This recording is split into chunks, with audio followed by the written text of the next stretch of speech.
Now comes the fairy tale of the Brothers Grimm. The 12 Dancing Princesses. Make yourself comfortable. Once upon a time there was a poor boy who had to work hard for a living. The farmers for whom he worked were happy with him and everyone liked to employ him.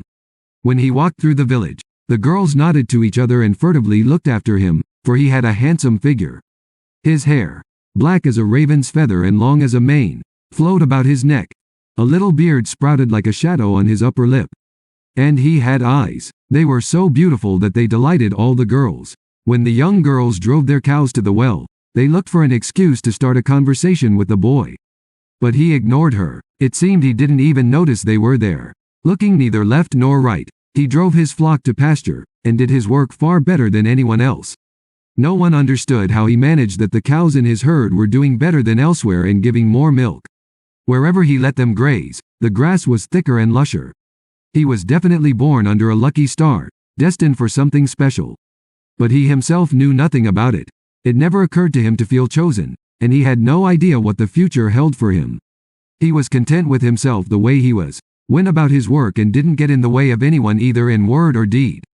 But that was precisely why the other fellows teased him and called him a simpleton and a dolt. On a fine spring day in Oiling, he was tired from herding cows and lay down to sleep in the shade of a large, leafy tree. He was in a beautiful valley full of colorful flowers and cherry and apple trees in the most beautiful bloom.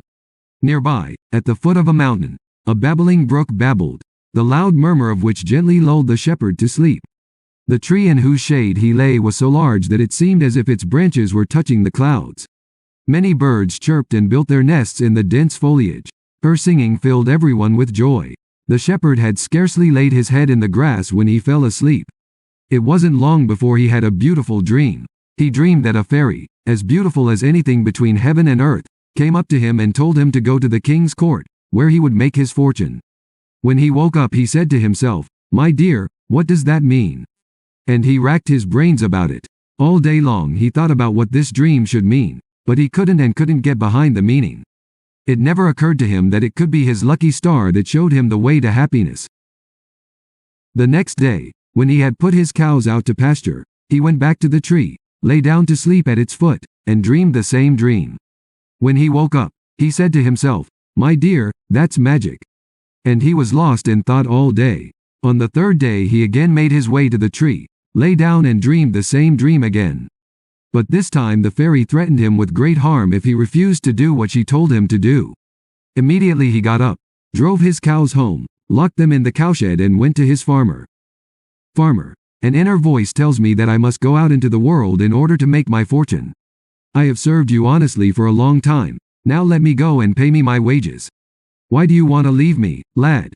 Aren't you satisfied with what I'm paying you? Don't you have enough to eat? Stay here, I'll find you a pretty wife with proper dowry in the village. It's better you stay here like all of us and don't run around the world as a vagabond." "Yes, farmer, as far as one can be satisfied at all, I am. As far as the food is concerned, I have enough and can, God knows, I don't complain. But all of a sudden it came over me. I want to go out into the world and nothing can stop me." When the farmer saw that it was useless to persuade the boy to stay, he gave him the few pennies due to him. Then the boy said goodbye to him and immediately made his way to the royal palace. He soon reached the king's court and asked for any work. When the gardener saw the stately fellow, he gladly employed him. It is true that his clothing was very poor, as one can imagine with a cowherd, but the gardener first let him bathe, and then gave him new clothes that became his face. He looked really handsome in it. Besides the usual gardening, his main task was to make 12 small bouquets of flowers every day and to present them to the king's 12 daughters when they came into the garden for their morning walk.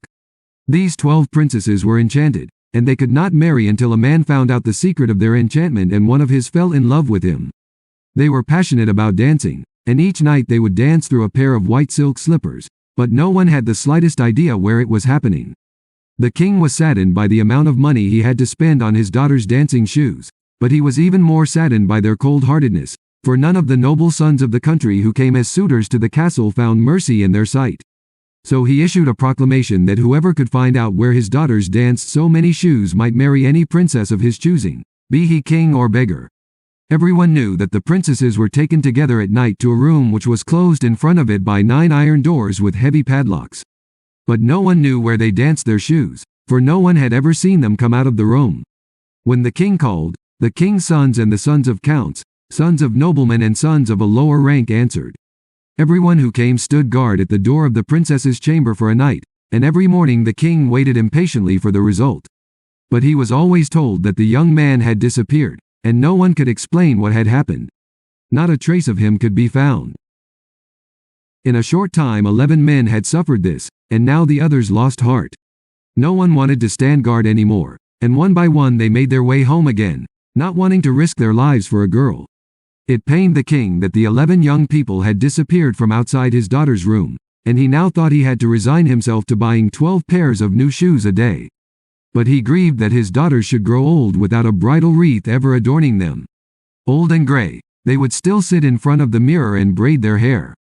The young gardener, meanwhile, did his job well. The princesses were delighted with his bouquets of flowers, and the head gardener was delighted with the dexterity of the boys. When the lad gave the flowers, he never looked up to look at the princesses. But when he handed the bouquet to the youngest princess, he blushed like a peony and his heart pounded as if it were about to burst. The princess noticed, of course, and she thought it was because of his shyness. It was like that for him every day, but he also knew that such a beautiful princess was not meant for him, and it annoyed him that his heart was beating so fast. But he would have liked to stand outside her door for a night. But then he thought again of the 11 others who hadn't returned, and also of the fact that he might lose his job and even be expelled from the royal court. Then maybe there would be no more opportunity for him to see the princess. For he was so enchanted by the charm and beauty of the princesses, and especially by the kind eyes of the youngest, that he thought life would no longer be worth living if he could not touch their snow-white fingers every morning. One night, when he fell asleep thinking about the princess, the fairy that had appeared to him in the valley came to him again in a dream. She said to him, "Go to the east corner of the garden. There you will see 2 young laurel trees. One is crimson, the other pink. Next to it you will find a golden rake, a golden watering can and a silver towel. Take them both young trees, plant them in 2 beautiful pots, loosen the earth with the golden rake, and water them with the golden jug, then dry them with the silver towel. Guard them like the light of your eyes, for when they have grown to the height of a man, they will grant you every wish you make of them." After she had given him these precise instructions, the fairy disappeared again before the young gardener's boy could thank her. He hardly took the time to rub the sleep out of his eyes and shake off his tiredness, but immediately stormed out into the garden. He found everything just as the fairy had described and let out a loud whoop of joy. He pinched himself to make sure he was no longer dreaming, reached out and cautiously grasped the young trees. From now on he took good care of them, hoeing the earth with the golden rake, watering it with the golden watering can and drying it with the silver towel. He really protected them as if they were his eyesight as the fairy had commanded him. The laurel trees quickly grew tall and strong, and in a short time they had grown to a stately height. Never before had one seen 2 trees so beautiful. When they had reached the size of a man, the boy went to the crimson tree and spoke to it as the fairy had taught him. Laurel tree, I have loosened your earth with a golden rake. I have washed you with water from the sprinkled with a golden pitcher and dried with a silver towel. Now, please, grant me my wish. I would like to be able to make myself invisible at any time." Astonished, he saw how immediately a bud of the tree sprouted. It grew quickly, broke open, and unfolded into a flower of such beauty that the gardener's boy bent down to inhale its scent. He reached out and snapped the flower and put it in his buttonhole. In the evening when the princesses were locked up and shut up, he made himself invisible and entered the room with them. Then he saw that they were not going to sleep, but were getting ready to go out. They were combing their hair and putting on splendid ball gowns. He was determined to stay close to see how they got out of the room, where they went, and what they would do. Finally the eldest princess said, "Are you ready, girls?" "We are ready," replied the sisters. Then she tapped her foot on the ground, and immediately it opened. Through this opening they all went and came to a copper wall. As they stood before it, the eldest princess stamped her foot again, and this time a copper gate opened. As they passed through the gate, the gardener's boy accidentally stepped on the train of the youngest princess. Startled, she turned around and, seeing no one behind her, called out to her sisters, "Sisters, I think someone is following me. I felt someone step on my train." The sisters looked around, but seeing no one, they said, "Don't be foolish, sister, there is no one here. Who should follow us? Not even an enchanted bird could find this way. You'd better be careful not to put your dress on stuck in a thorn bush." Don't always be so scared. Maybe an animal got caught in your dress." The youngest princess said nothing about it, but the boy remained invisible close behind her. Now they walked through a forest whose leaves were all silver. Then they crossed another forest with leaves of pure gold, and after that a third whose leaves were of diamonds and sparkling gems. At last they came to a large lake, in the middle of which jutted out a mountain, and on the top of the mountain stood a castle more beautiful than the lad had ever seen in his dreams. Even the king's castle was poor compared to those glittering walls that shone brighter than the sun. But they were enchanted. Whoever climbed the wall thought he was going down, and whoever came down thought he was going up.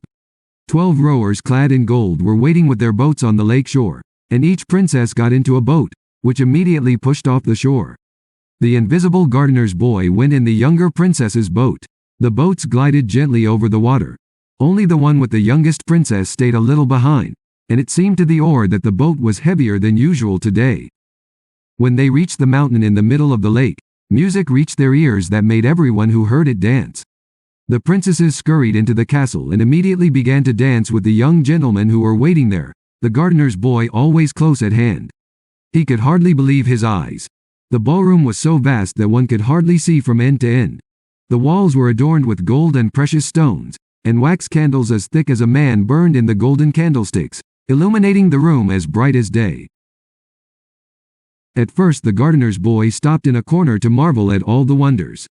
But in the long run it didn't keep him calm in his corner. He got up and whirled around too, because with this music you just had to dance and jump. Even the tables and the armchairs and the lamps began to dance. Organs, flutes, guitars, bassoons, bagpipes and every instrument you can think of played as beautifully as the best musicians in the world could not do better. And then the round dances. The princesses didn't miss a beat, whirling around like blazing flames that eventually erupted in smoke. They danced one dance after another until daybreak, and their shoes fell off their feet in tatters. The music broke off, and suddenly there was a table in the middle of the room, bending under the delicious things in the world.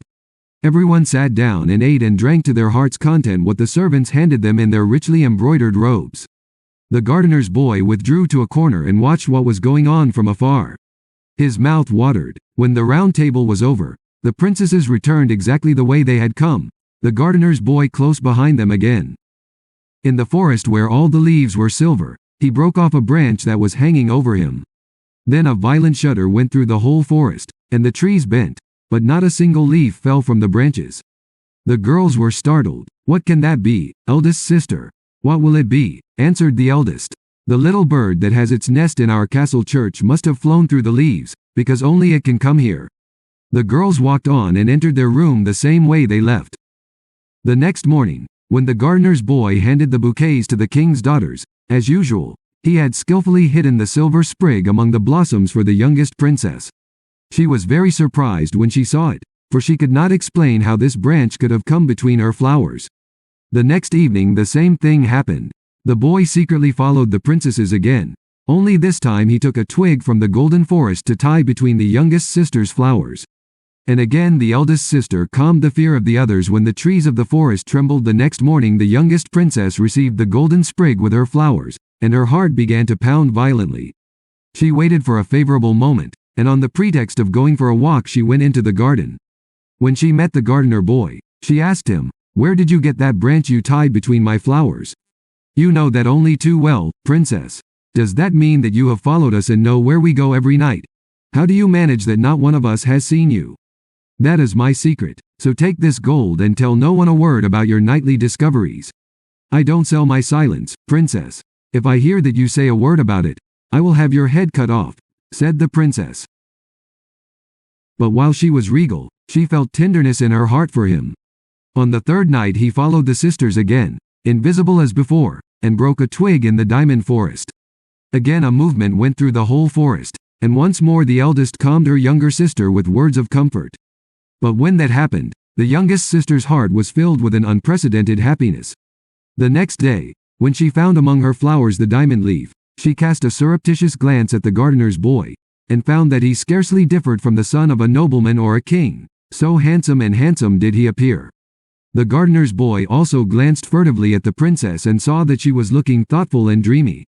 However, he pretended not to notice and went about his business as usual.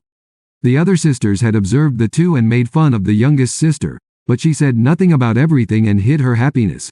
When the sisters were again sitting together in the castle, the youngest told them everything she knew about the gardener's boy. So they put their heads together and hatched a plan to make him lose his heart and soul like the other 11 young men. However, he had followed them invisibly and overheard them. When he had heard everything, he went to the laurel tree and said to the rose-colored one, Laurel tree, I loosened your earth with a golden rake, I sprinkled water from a golden jug and dried you with a silver towel. Now I ask you, give me wisdom and wealth. Then a big bud on the tree sprang open and blossomed into a beautiful blossom. He plucked them and put them to his heart. In the same instant the freckles on his skin disappeared and it became pure and delicate like a king's son. He felt something going on in his head that he couldn't explain and made him see things around him with different eyes. And he stood there clad in a shining doublet, just like a king's son. So he went to the king and asked permission to keep watch at the door of the princess's chamber for one night. The king took pity on his youth and tried to dissuade him from his plan.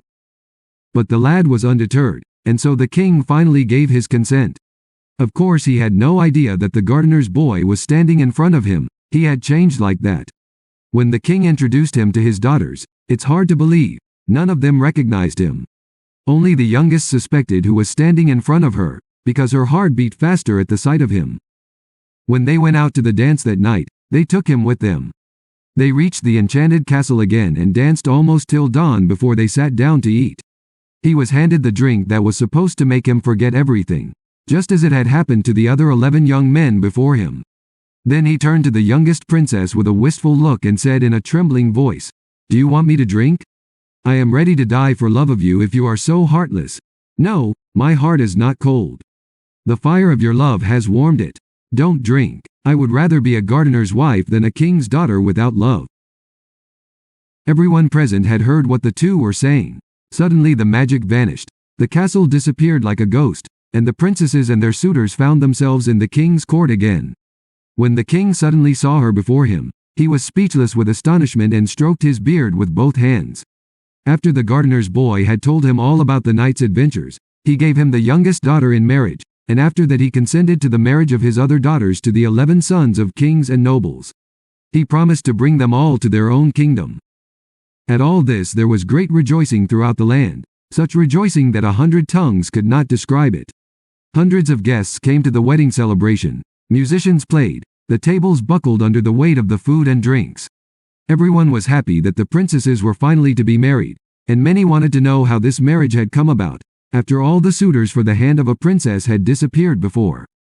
On the wedding eve, the young princess also asked her fiancé how he discovered the secret magic in her nocturnal escape, and he told her the whole story. But she didn't want to marry a man with supernatural powers, she wanted an ordinary man. So she went to the corner of the garden where the laurel trees stood, turned them down and put them on the fire.